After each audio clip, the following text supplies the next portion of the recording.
Praise lord. దేవుని ఘనమైన నామమునకు మహిమ కలుగును గాక. ప్రభు పేరట మీ అందరికీ హృదయపూర్వక వందనాలు. ఈ ఉదయకాలము దేవుని వాక్యాన్ని విందాం. యెషయా గ్రంథము 64వ అధ్యాయము 5వ వచనము. సంతోషముగా నీతిని అనుసరించు వారిని నీవు దర్శించుచున్నావు. ప్రేమైన వర్లరా, ఇక్కడ దేవాది దేవుడు ఎవరైతే సంతోషముగా నీతిని అనుసరిస్తున్నారో వారిని దేవుడు జ్ఞాపకం చేసుకుంటాడండి, దర్శిస్తాడు. అంతేకాదు వారిని నడిపిస్తాడు. ఇక్కడ చాలామంది నీతిని అనుసరించాలి అంటే బాధపడుతూ ఉంటారు.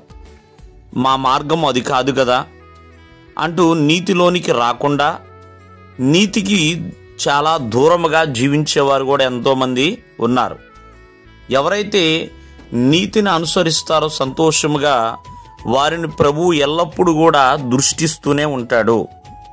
చూడండి, నీతిమంతులు కలుగు ఆపదలు అనేకములు ఉండొచ్చు, కానీ వారు ఎట్టి పరిస్థితుల్లో కూడా నీతిని విడిచిపెట్టకుండా నీతి యందు సంతోషిస్తారో అటువంటి వారిని ప్రభువు దర్శిస్తూనే ఉంటాడు. ఒక మాటలో చెప్పాలి అంటే, పౌలు తన జీవితంలో, తన యొక్క పోరాటాలలో, తన యొక్క సువార్త సేవలో ఎన్నో ఇబ్బందులు ఎదురైనాయి. అయినా తను నేర్చుకున్న నీతి న్యాయమును మాత్రము విడిచిపెట్టలేదండి. నీతిని అనుసరించి సువార్తలోకి ముందుకి కొనసాగుతూనే ఉన్నాడు. భక్తుడైన యేసేపు కూడా అంతే. ప్రేమైన వర్లరా, నీతిని ఏ దినము కూడా విడిచిపెట్టలేదు. అందుకనే అక్కడ ఐగుప్తు దేశంలో తనని నిలవబెట్టిందండి.